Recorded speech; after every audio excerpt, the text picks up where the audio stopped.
Welcome to Chasing Our Dreams, the journey from immigrant to business owner. And I am so excited tonight for this episode, sponsored by the How to Start Something Online Accelerator, powered by Entrepreneur Ready. And my guest, welcome Yerson Johnson from Vision Pools. Thank you for coming. Thank you so much, Pam, for having me. So I'm super excited to be here. So it's Yeah. amazing for And this. David Manzano from Ecommerce Con David. Yeah, thank you, Pam. Thank you, everybody, for being here. Hi, Yerson. And so excited to be here. And then my peer, Ricky Collado, who is founder of Taino Golf, and he's also a coach and a rock star over at the Entrepreneur Ready Accelerator. Welcome, Ricky. Hello, thank you for having me. We've planned something fun for you today. We've decided, since we have all this Latino energy in the room, that Ricky would join me because he speaks Spanish and I don't. So that tonight's interview is going to be a dual language event. So I'll be asking some of the questions in English and Ricky will be asking other questions in Spanish. So we think we're going to have some fun. If you've got your Zoom window open or your video window open, you can hit captions and put your language as whatever language you want translated, so that as we go back and forth, you'll have the translation and captions below. So without further ado, let's start really quick with Ricky. Ricky, when did I meet you? Where were you in your entrepreneurial journey then, and where are you today? I think our first major interaction, I was actually employed in a school district, and I actually had you come and do a presentation for my teachers at an alternative education center, and it actually changed my life. How So, so? um, I think it was the uh, what you did during that presentation. It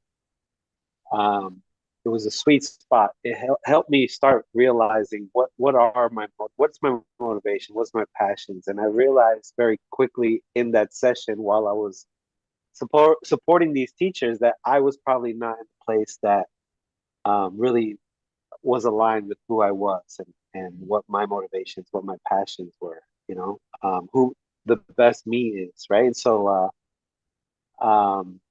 it was kind of eye-opening. And at first I felt I had to keep that to myself. And I remember going with you afterwards to get coffee. And I thought we were going to debrief on the entire presentation and how it went with the teachers. And you really wanted to know, what did I get out of it? And so I thought that was, first of all, I thought that was very powerful for somebody to say, no, I'm not worried about all of them. What about you? Um, and it's kind of just set me from there on a journey of trying to make my way, trying to create value for myself. And today you're the founder of? Founder of Taino Golf.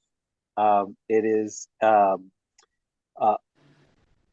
culturally inclusive golf brand. We're combining the elegance of golf with the vibrancy of our Caribbean culture.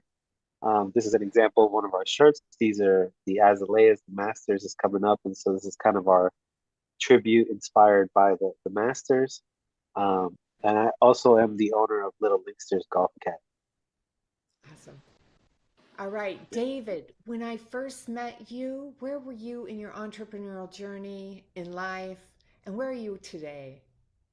Well, Pam, when we met, I remember perfectly.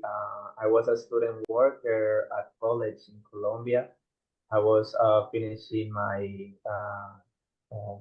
career. And well, I got my college degree. I had a couple of jobs within my industry, and then I moved here to the United States.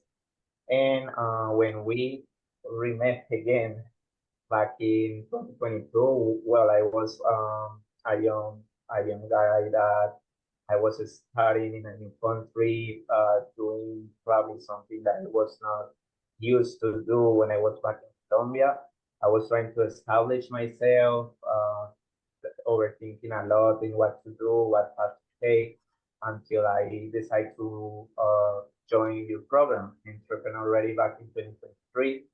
Well, I have my business idea, try to identify which business I was going to jump on, and then after all this process, I finally got to who I am now. That is a 6 figures e-commerce seller.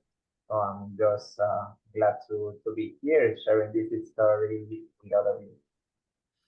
When I met you, Yerson, where were you in your story? Yeah, when we met, so I was in I would say analysis paralysis stage. So I had so many ideas, around 7 business ideas in mind, and running into my mind, but say any clear action, any clear direction to choose. But it was during the program when I learned how to evaluate the opportunity, I would say more strategically. So, and through the process, I realized that this will be a really great opportunity for me to, especially the food industry, because the conditions that we have in Miami, but also the market side. That's I can say that's when I decided to build my business around the cleaning. So, but at that time I didn't have any structure. My business was in a very early stage. I can say that I had a technical experience, but no clear system, no long-term strategy. And So today, where are you today? yeah, today, definitely today I'm running a business, so around 60 clients, serving 60 clients on a monthly basis, so totally different. So I started with ideas, with no clear structure, and now running something that I super passionate about is my actual business. You and David both were employed when you started. Can you tell us a little bit about what that looked like? And you've moved to replacing your incomes, and now you're both full time in your business. What was key to making that happen for you two? True. In my case was trust in that I was building something strong. I was building a steady uh, revenue, receiving monthly revenue. So that gave me the confidence to think that this is something that I can do in a full time. So, but if I want to scale my business, I need to be focused 100% on that. So at that moment, I was thinking about was 50 and 50. Part of my time was thinking about my full-time job, but I felt that I know the I was not growing the way that I was expecting on the way that I would like to. So that's when I decided, and with that confidence that I gained from the program, so they give me that if you have a structure, you have clear vision, you can start your business and focus on that. And there was a moment where the business started growing and decided, no, I need to do it, but I need to do it in a full time. All right. Let's go here. You both started when I met you, you had no clients, and I think both of you weren't quite clear on which industry even you were going to launch. So tell us about the first kind of what was the initial as you went out into customer discovery, how did you start figuring out about the pain, the problem, and the client? And what happened to you so that you started going, whoa, I think this fits with me? David? Yes, well, something that helped me a lot, like to identify like my sweet spot and to define my business idea was being surrounded for a community of entrepreneurs from different cultures and backgrounds.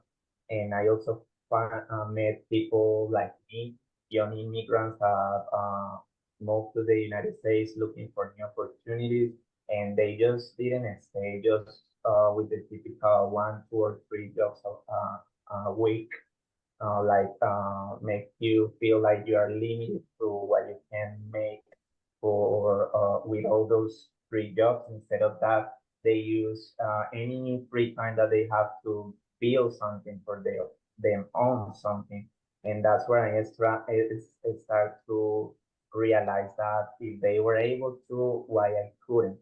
And thanks to the guidance and the inspiration for with the coaches during each phase. I was trying like to identify my sweet spot and align it to high market opportunities and with my interest, and that's where I understood that online selling is what I really enjoy to do. And then when that's where I jumped. When I started doing my business, I started to looking for market opportunities. I understood that now people want to have everything in just one place, easy, fast, and well, this is what led me to online selling and provide services and essentials to Yep. people just with just one click. Ricky, take over. I'd love to hear some Spanish. I think you're on mute. Sí, el tiempo, el tema del tiempo es algo que me fascina y yo creo que, como Pam dijo, ustedes dos estaban trabajando, ¿no? En el tiempo que empezaron el programa. Y en algún momento ustedes tuvieron que decidir que había algo más. ¿Qué hicieron? ¿Cómo hicieron para tener el tiempo de trabajar tiempo completo en el trabajo que tenían? Yerson, por ejemplo, si me puede contestar, Yerson, ¿cómo hiciste con el tiempo completo que estabas trabajando y buscar tiempo además, ¿no? No sé si tienes familia, lo que sea, pero todos tenemos muchas cosas, ¿no? ¿Y cómo encontraste el tiempo para dedicarlo a empezar algo nuevo? Sí, cuando uno se apasiona por algo, creo que el tiempo uno lo busca. Pues en mi caso, mi experiencia siempre estaba en la hotelería. eh, desde que estoy en Estados Unidos, la mayoría de las oportunidades laborales que había tenido habían sido en la parte de auditoría nocturna, gerencia nocturna. Por lo tanto, tenía un poco libre en el día, pues descansaba, pero me entregaba en el día, me quedaba un poco más de espacio como para pensar en algo que pudiera convertirse en algo de full time. Y eso fue el principio del tiempo que le dediqué a desarrollar, a conocer, a expandir, a aprender un poco más de mi negocio.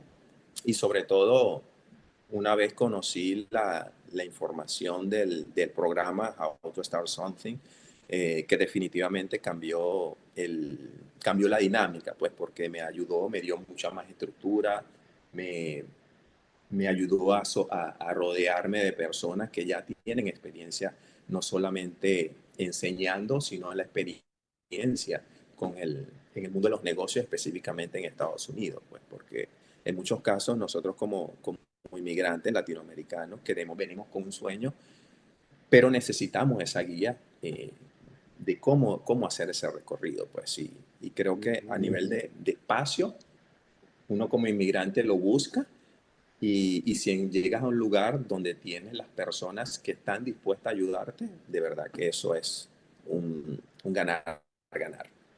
Ujú, ujú. Y bueno, y David, parece que hay una pregunta ahí que queremos hacerte. Eh, ¿Qué consejos le darías a alguien? Bueno, vamos a ponerlo en que ustedes dos, David y Gerson, son inmigrantes no a los Estados Unidos.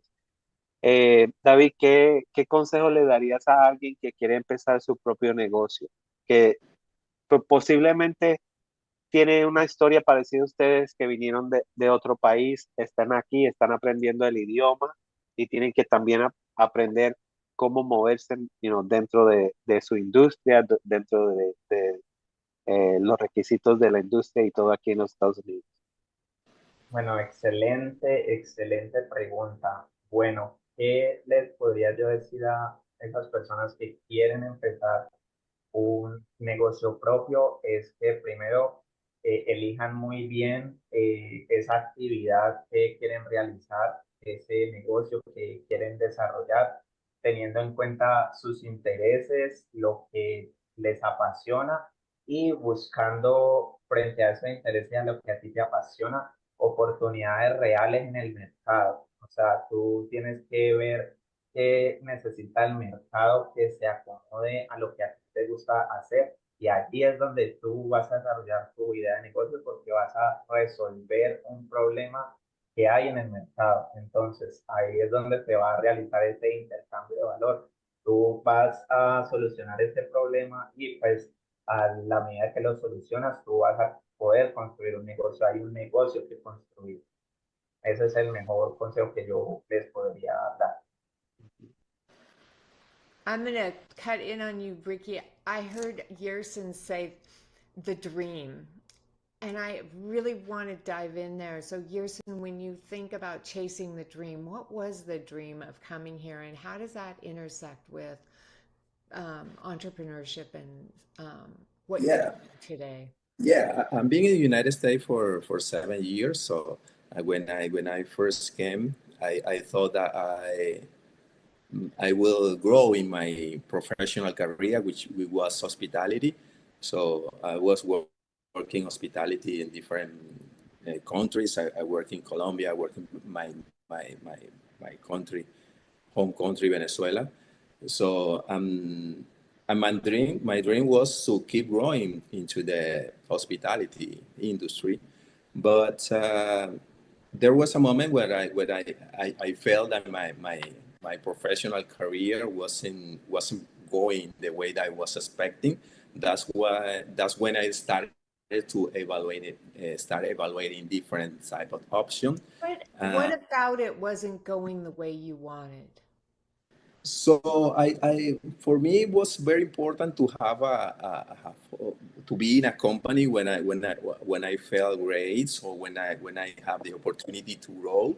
So, but what I was feeling is the way that you wanna grow in the hospitality industry, especially in Miami, maybe.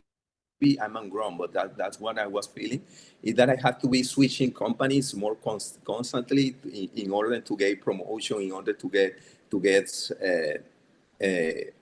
to make a little more money that you were making in your Okay. in your previous work. So, but So then that, what starts happening then on the other end? You start what doing what? yeah, yeah. Also, well, the pandemic was an important key factor as well, because I was working in a full-time job Oh yeah. in a great hotel. When I finally get a job where I was feeling very well, we have that situation with the pandemic where you receive a letter and the next day you had to quit your job and you had to try to find something different to do.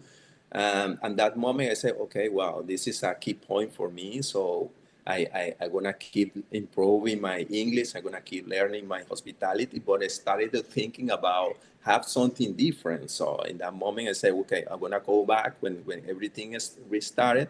I'm gonna go back to hospitality, but thinking different, because I need to have a side hustle. I need to start building something for my future in Yep. case that this happen again. So What would you uh, say to anyone that's out there that's been, they really their whole life they've kind of thought they would eventually be their own owner and not be an employee?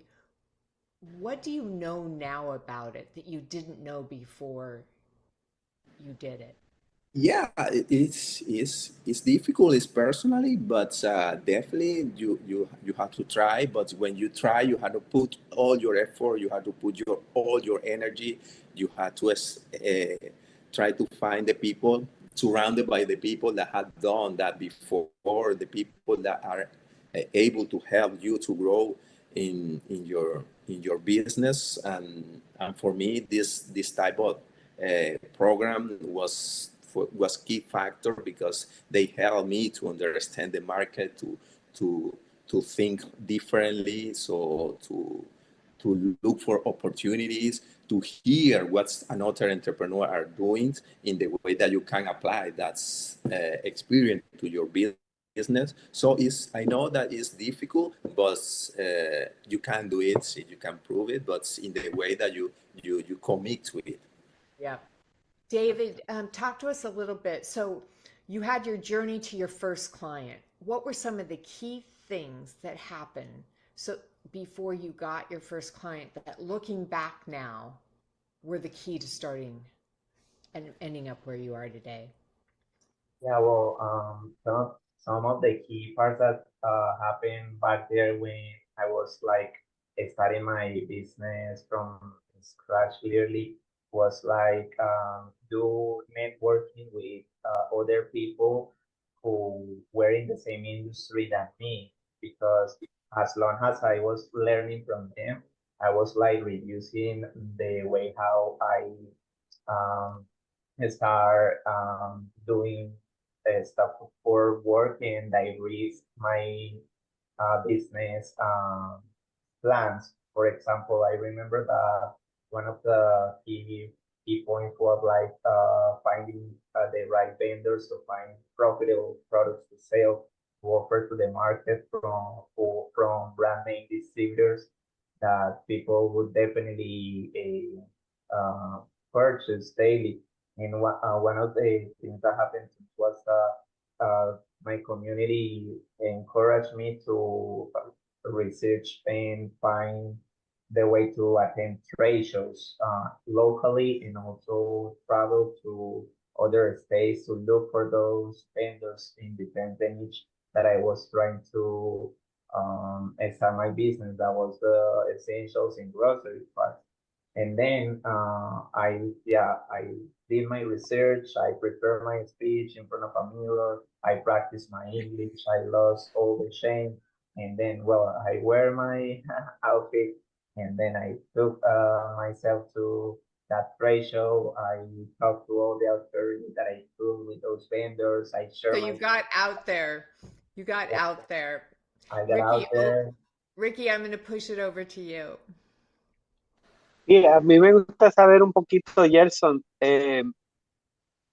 más o menos hablando ahí como la pregunta de Pam, eh, vamos a ir para atrás un poquito más. Antes del primer cliente, ¿qué tan fácil o difícil lo encontraste llevar este servicio, tu negocio al mundo? O sea, tenías muchas ideas, entraste al programa, te fijaste en una idea, la que te apasionaba más, ¿no?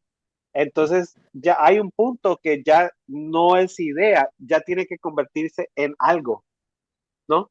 Entonces, explícanos un poco cómo fue esa primera vez que ibas a llevar esta idea que estabas como que algo que estabas creando y ahora tienes que ponerlo enfrente de alguien más para que te den un feedback o para que o quizás que te compren, ¿no?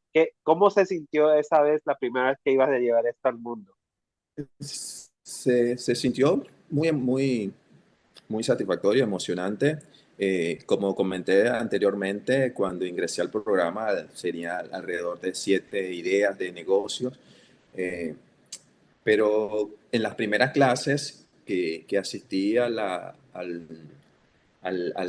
programa, en los eventos en vivo, noté que muchos de los participantes ya tenían una idea un poco más clara en cuanto a su negocio, en cuanto al recorrido, pero no era mi caso. Mi caso era que yo tenía muchas ideas, pero tenía que decidirme por una de ellas. Entonces, eso fue como que el primer impulso que tuve que tomar. Bueno, en la primera semana tengo que decidir qué tipo de negocio ya yo voy a poner en práctica, porque no sirve completar un programa con 7 ideas, no existe. Entonces, bueno, esa fue la primera meta. Por las evaluaciones que hice, la industria de las piscinas, especialmente en Miami, tenía un enorme potencial. Otra de las Y recomendaciones cuéntanos la primera vez que fuiste a mostrarle a alguien, ok, tengo este servicio. Cuéntanos de esa primera vez que ya ya yo decidí, ya voy a hacer esto, ok, voy a hablar aquí con esta persona, este dueño de casa que tiene piscina, cuéntanos de esa primera vez que fuiste y ya tengo mi bebé aquí, ¿no? Llevándoselo al mundo. Cuéntanos de esa vez la primera vez que fuiste, si hablan Sí, del servicio. sí, afortunadamente, amigos del mundo del running, yo soy corredor por muchos años, entonces comencé a hablarles a ellos que estaba por iniciar un negocio en el área de las piscinas y quién de repente podía ayudarme a promover mi negocio, pues a mostrar lo que quiero hacer y recibir ese feedback. Pues entonces sí, algunos de ellos se sintieron dispuestos a colaborar en ese primer contacto y a darme ese feedback. Entonces sí fue emocionante que ya tener una estructura y poder hacer la prueba de tu servicio en un área un poco más de confianza porque sabes las personas a quien le estás haciendo el prototipo, pues que es como lo llaman en el programa. Y, y luego, bueno, eso te genera confianza y ya comienzas a diseñar una estructura para llevar tu producto, en mi caso, mi servicio, a otros niveles. Pero sí, emocionante, pero igual a la vez de mucho compromiso, mucho reto de tu saber y escuchar las críticas constructivas que recibir en ese momento de manera de poder Claro, aplicarlas y que puedan hacerlo de la mejor manera ya cuando salga un espacio un poco más libre, un espacio no tanta confianza como la que puedes tener con tus compañeros que son tus sí, primeros seguidores, ¿no? claro. What are the skills, David, that by the time you finished the program, where was your business? Were the biggest changes to you or the business? And then we'll push out to the growth from there. Yes, well, when I started the program, I remember that I had like kind of multiple businesses ideas in my head, but I need that structure and process that help me to identify which one I was going for.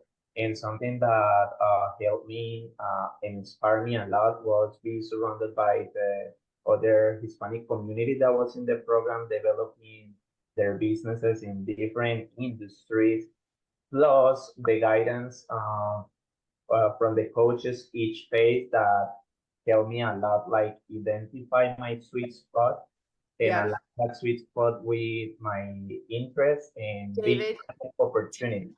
tell me, where were you by the end? So you went from no idea, but what were your outcome? What was the biggest change for you by the time you were done? Where were you then within 6 months? Well, within the next 6 months after I finished the program, I was able to acquire my first sales, which encouraged me a lot to continue with this business. And the goal was growing as much as possible. Well, almost 3 years later, allowed me like to keep the job that I had before, and now dedicate full time to e-commerce and become a six-figure seller. And what have you learned about selling online that you would tell anyone that's thinking of starting that business right now? So Specifically, they want to sell online. What are the 5 or 10 hacks that have caused you a lot of pain learning and a lot of time learning? yeah, when people ask me that question, because they ask me that all the time, is, "Oh, you want to go to e-commerce? Good luck. It's a 24/7 business. The more pain is caused because it's a industry that is constantly changing. So you have to keep learning and training yourself all the time, because if you don't adapt to those changes, I mean, your business is gonna suffer. So you gotta make sure you stay ahead, you learn, and you keep training yourself to stay on top. Okay, that's one. Give me 2 or 3 more hacks that have helped you grow your business online. Yeah, the other thing is that always when people ask me how you can start in this business or any other business, that you need to get obsessed. You need to like what you do and do not let frustration possess you, because when you fail, most of the people like quit or step back. No, you need like to think that when you fail, that's a learning. You need to overcome that part, take the valuable, what happened, why you fail, what are the skills that you need to develop to overcome that part, and then move forward. All right. And number three, when you start a business, online business specifically with small margins, you need to know that you have to reinvest your revenue. You cannot, for the first year that I share with everybody always, I personally didn't pay myself within my first year. So I keep reinvesting all my revenue, all my profit on my business, and that was making it grow because we all start with 0 sales and 0 followers, but with constant job learning surrounded by the right community, you can end your year with a great margin. For example, in my case, well, I started like everybody did from 0, and by the end of my first year, I overpassed 100K in sales, which was a great achievement for me. Ricky, Well, yeah, sorry. I just enthralled with David's three hacks there because I'm also in e-commerce, so I'm very interested. Pero well, we can dive uh, deeper on e-commerce right now if you want to go there. well, me interesa ahora también un poquito más de cómo crecer, ¿no? Entonces, Yerson empezó con un grupo que ya tenía. Grupo de running de corredores que ya estaba en ese grupo y empezó a hablar ahí, mira, si alguien tiene piscina o no sé. Entonces, ¿cómo Gerson buscaste más clientes o más personas para mostrarle el servicio que estabas ofreciendo? Sí, utilizando diferentes opciones, por lo menos Google, crear la página y la presencia en Google, súper importante porque eso te permite alcanzar una primera comunidad bastante cercana alrededor de tu área. Y en mi caso, por el tipo de servicio que yo ofrezco, los clientes valoran mucho las recomendaciones. Pues entonces, Mm. la forma en cómo ha crecido mi negocio ha sido como lo llaman word of mouth, como lo llaman el boca a boca. Nosotros en Latinoamérica lo llamamos el boca a boca. En inglés es word of mouth. Y los referidos ha sido la forma en cómo, cómo mi negocio ha crecido por el tipo de servicio. Pues las personas te abren su casa, te dan ese tipo de confianza para que tú atiendas un bien que es valioso para ellos.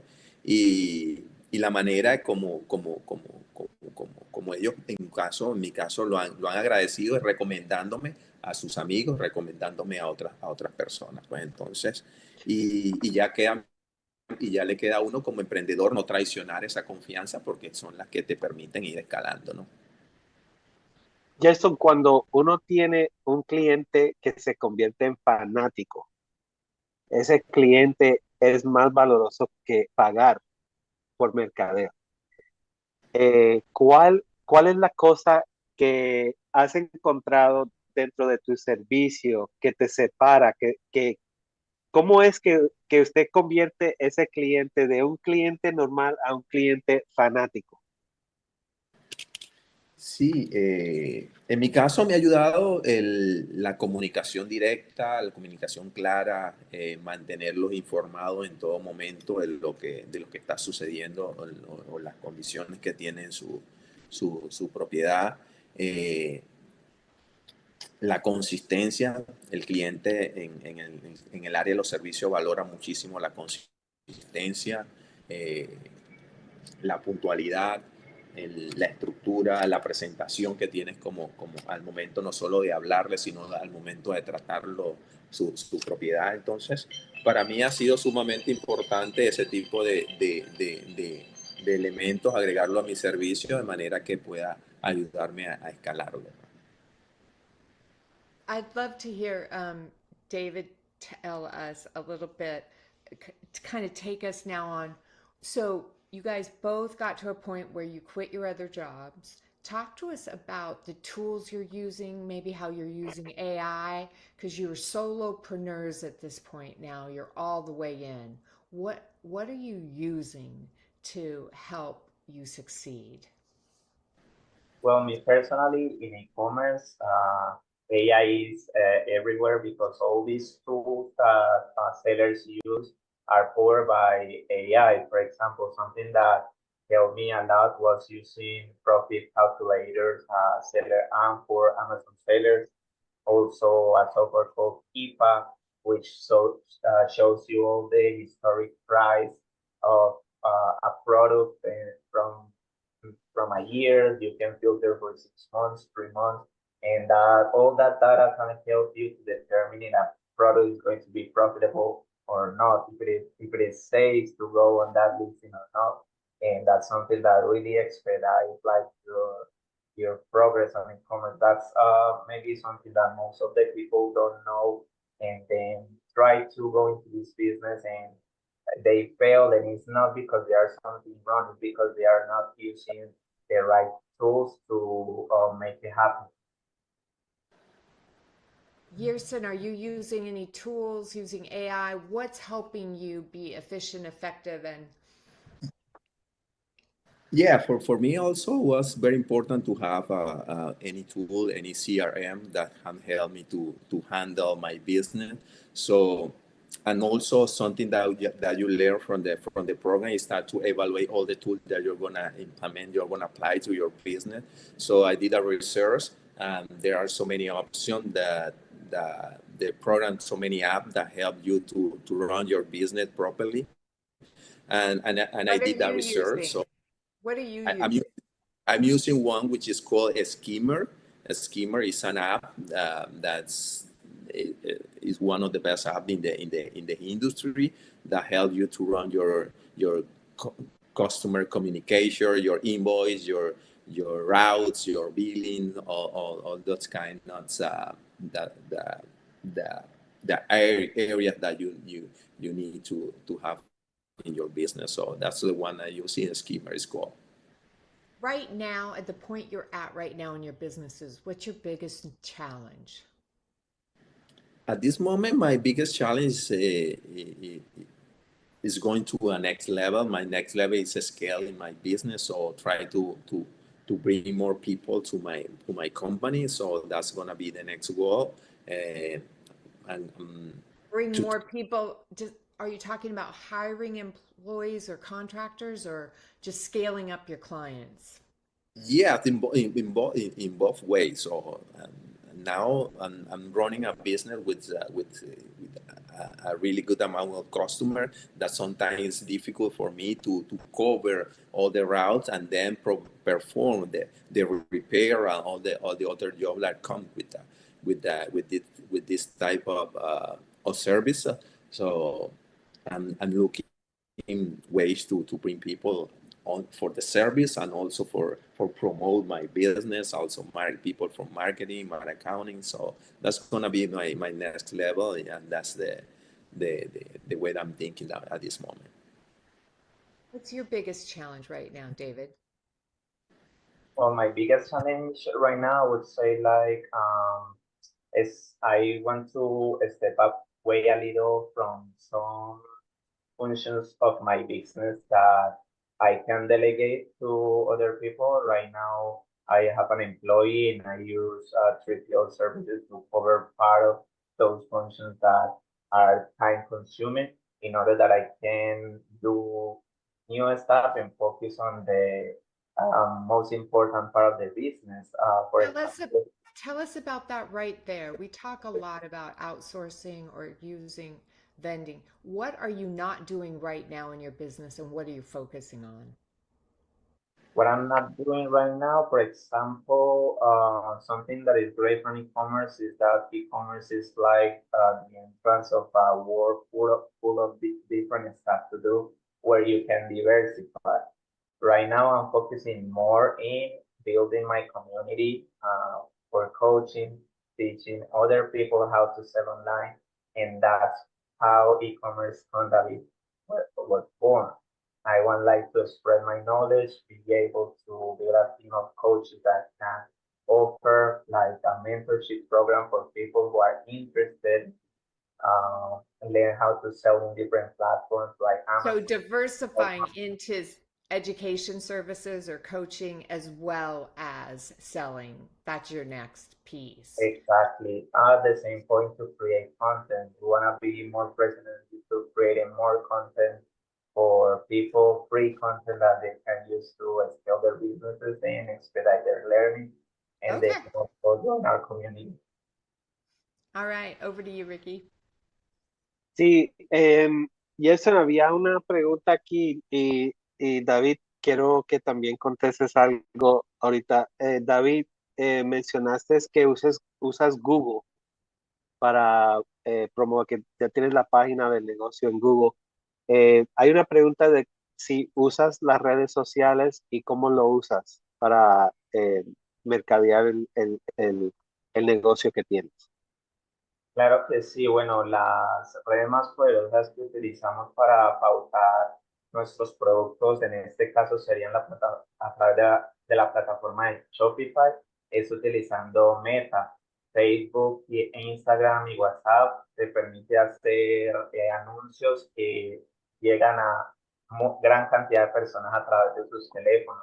Otra plataforma que utilizamos bastante es TikTok, ya que pues mediante videos tú puedes mostrar todas las funcionalidades y beneficios que tiene tu producto y de ese modo puedes crear esos hooks o frases clave que van a hacer que la persona dé clic al anuncio, llegue a tu landing page o a tu página principal de Shopify y agregue ese producto al carrito y saque su tarjeta de crédito y lo compre.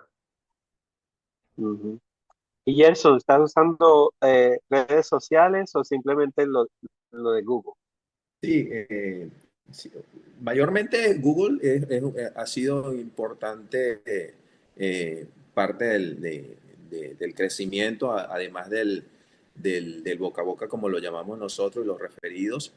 eh, y las redes sociales, Instagram, Facebook también son herramientas importantes. Sin embargo, bueno, he notado que el crecimiento y por estudios que se han realizado, el crecimiento y los mejores resultados que ha obtenido cuando el cliente viene de Google a nivel de... Entonces, ¿estás usando las redes sociales para promover o mayormente estás usando Google? Sí, en Google está la información de mi compañía en Google y es comunicación directa que recibo también. Y las redes Ajá. sociales también para promover los negocios, para promover los servicios que ofrezco, pues. Sí, Ok, sí lo estás usando. en el mundo en que vivimos tiene que estar, es importante la presencia en diferentes áreas de manera que puedas expandir y dar a conocer tu negocio. Ok, bien. Bien. So I'm thinking, tell us the hardest moment you've had as an entrepreneur.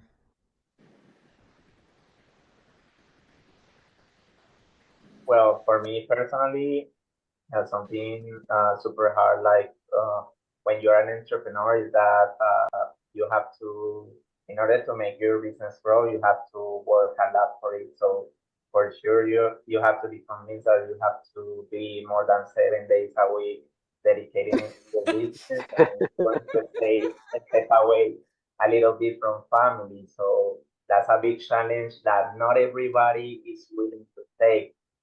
So for me personally, that's a big challenge for when you are an entrepreneur or when you are planning to become an entrepreneur.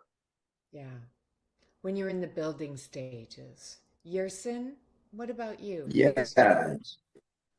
Yeah, it's funny because what you hear that a lot when you are not in an entrepreneur, when you are not in the business, you hear so many things that say you have to wear different hat, and and and and, and it's real because uh, when you are not performing your service, when you are not providing, you are not in communication with your customer. You are in the back doing your accounting, your marketing. You doing all this kind of stuff that need to do for running your business. But definitely you do it for passion. But it's a challenge. But over time you think that you're gonna be better in the way that your business scale. But at the beginning, that's the biggest challenge that you had to face. When you compare your lives now to when you were an employee and you didn't own a business, what do you like better? No, absolutely. I'm feeling better. So I think that What do you like better about your life? I like better uh, that I like better the way that you feel that you are growing, you are doing something that is gonna scale, and you are doing it with your hand. You are growing your business from the scratch, and you feel like okay, right, this is growing, and this that's kind of feeling that when you see your number, when you see your you receive your feedback from your customer, that I like that the most. So when I left a house and receive a good feedback from my clients, oh, that's amazing. That's really valuable for me. I, And I, you've I got, really and like that. you've Yeah, actually built something, you created something. yeah, David, for you, what do you like absolutely. best about your life now? Well, me personally, I like better that I enjoy what I do now. I remember back when I was an employee, even if I work a full schedule or a part schedule, uh, 7 days, or if I work just 2 days, I still feel empty. I was shy. I was feeling that I was not on the right place. But now that I'm an entrepreneur, after that I work like 7 days a week, I enjoy what I do, and and I love it. I love what I do. So when you enjoy yourself, you really do not feel that you are working. But you are building Mhm. your own business, your future.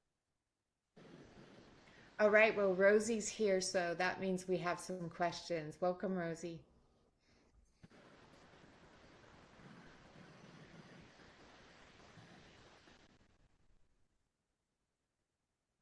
Think Yerson, what you were just saying about how when you're working for somebody else, right, you have like you really feel those extra hours, but when you're working for yourself, it's different. You may be putting in all these extra hours, but the kickback, you really feel the emotional connection with success, right? You care.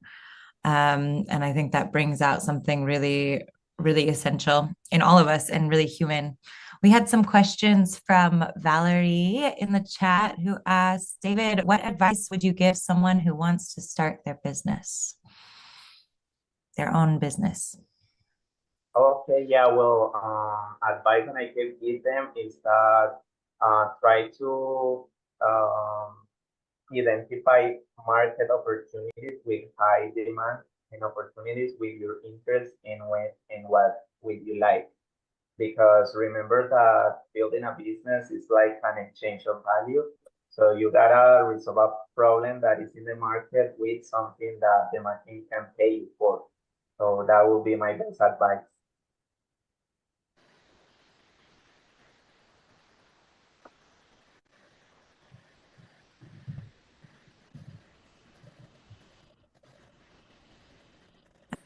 And I guess for David and Ricky, in the world of e-commerce, what do you think are the best products to sell? What are you seeing in the market right now? Well, I think we have different, David kind of sells a lot of different products. My products are basically apparel, which can be difficult to sell on e-commerce because you're not touching, you're not feeling what the fabric is like, you're not able to put it on, right? So I think it all comes down to what David was just saying, is understanding the market and understanding what the needs are out there, what the problems are, and does your product meet a solution? Can you find the people that are looking for that solution? What's your number one selling product, Ricky? Is Oh, it that well, shirt you're shirts. wearing? This one's just coming out now, but we sell a lot of shirts, and we actually sell a lot of shirt and hat combinations. Mm. Yeah, yeah. David, did you have anything to add on that? They're asking about the best products to sell online. Yeah, well, besides the one that we were talking about, resolve a problem in the market, you need to also, because each platform has maybe people, beginners don't know that each platform has like their own customers. So the customers from Amazon are different from the customers from Walmart, and Amazon and Walmart are different from Shopify. So I personally would suggest like essentials. My best category that I sell on are essentials, beauty and personal care, health and household products, because those products at the end, people once those are gone, they have to purchase it again because it's something that they need daily. So that will make them and allow you to have a repurchase on your business. And if you are able to fulfill that order as in or pass the customer expectations, you can have guarantee that that click in, I don't know, 1 month or 2 weeks that the product get rid of the product is gonna be for your store. Great. Another question we had was about favorite lean startup tips. What parts of your model did you outsource? I think you both spoke a little bit about this. And when did you know that you were ready to outsource? So when did you know you could take on a contractor or your first employee? What were the signs that were coming up in your business?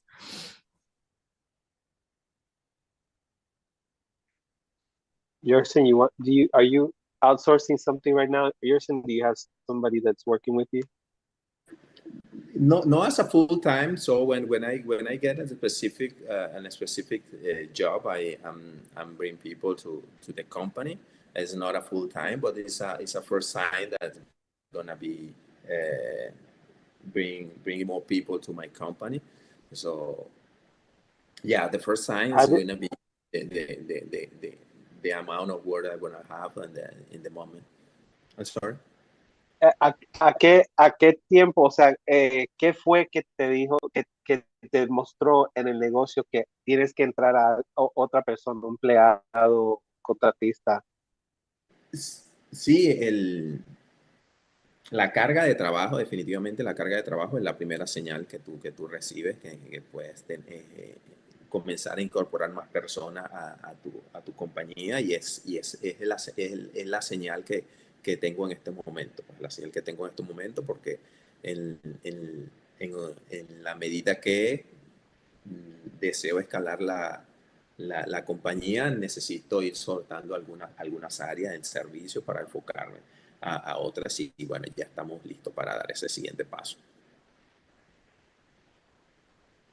I'd like to do a follow-up question with that too. There's one thing, if you're ready, like on orders or money, how do you decide what aspect of your business you'll start outsourcing first? David, what did you do? I couldn't hear the question very well. Sorry. So the question originally was, which parts of the model did you outsource, and how did you know that you were ready? And I think like Yerson answered it based on the amount of work, right, that he was getting. But I think there might be another marker. So my question is, how did you decide which aspects of your venture you would start outsourcing first, or getting somebody else to do that part? How did you decide which part of your venture that person was going to start doing? Oh yeah. Well, actually, I went through that when I realized that um, as long as I start acquiring customers and demand on my sales on my store, I was identifying that there were some the key function of my business that I could delegate for people, and that allowed me to have more time to focus on the more important stuff that I was product research, customer, more acquisition. So that key part was like manual work. For example, when you are a business owner, you cannot be on the desk taking decision and researching like market opportunities, and at the same time be at the warehouse prepping and packing product. So when I was not able to be on a trade show, getting to know more vendors, more brands to open new contracts with, because I had to be on my warehouse prepping and packing product, that's when I realized that I have like 12 hours outsourced that process. And one of the key parts in e-commerce and most popular parts to delegate is that function. And there is where these companies 3PL services are very, very popular in e-commerce when you have like to spend some like paying them, and they will cover that part of your business in order that you can focus on the most valuable part of your business. Rosie. Nice. We have a couple more questions coming in.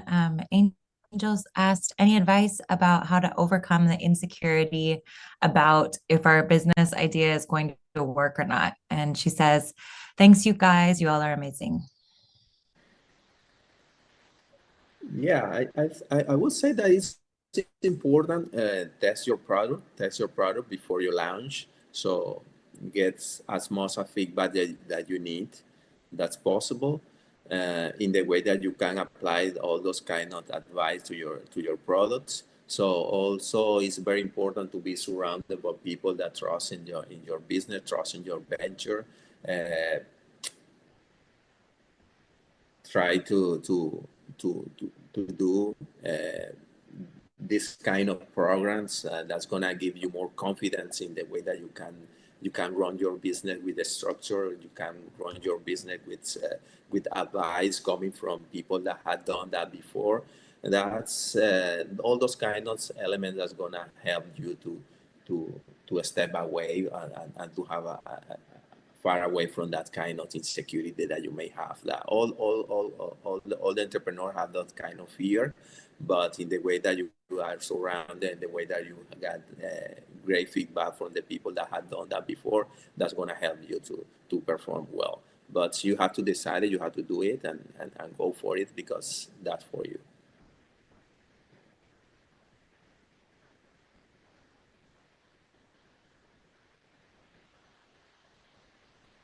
Great. David, did you have anything to add there about how to overcome insecurities about if the business idea is going to work or not? Yes, of course. I mean, something that will help you a lot to overcome that insecurity is invest in yourself. And how can you invest in yourself?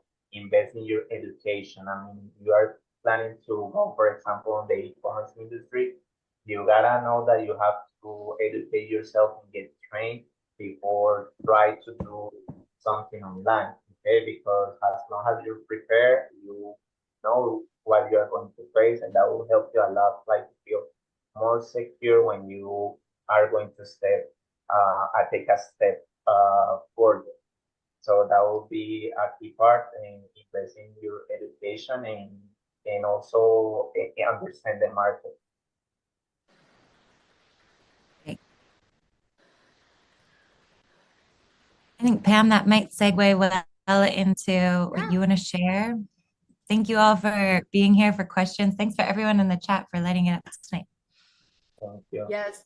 So if you're thinking about starting something and you want to go with a team that has been there and done it, get over to howtostartsomething.com. Check it out. You can click on book a call. You can meet one-on-one with a coach, or go to an info session and learn more. But the key is to start working on it. And I just want to congratulate Yerson and David, because you guys wrote the title for this episode, Chasing the Dream. Well, you've caught the dream. You came to this country for a reason, and now you've moved from employee to business owner. You're both knocking on the door and surpassing six-digit companies. You're hiring people. I'm just, your stories are inspiring, and we can't wait to watch how you grow and impact your local communities and other entrepreneurs. So thanks for sharing. Thanks, Ricky, for coming. And I loved having it. It was so fun to be in this dual language conversation. So thank you for gifting us with that. And you could check below to find out how to follow David and Yerson and Ricky online. It'll be in the description. Have a great night. Thank you. Have a great night.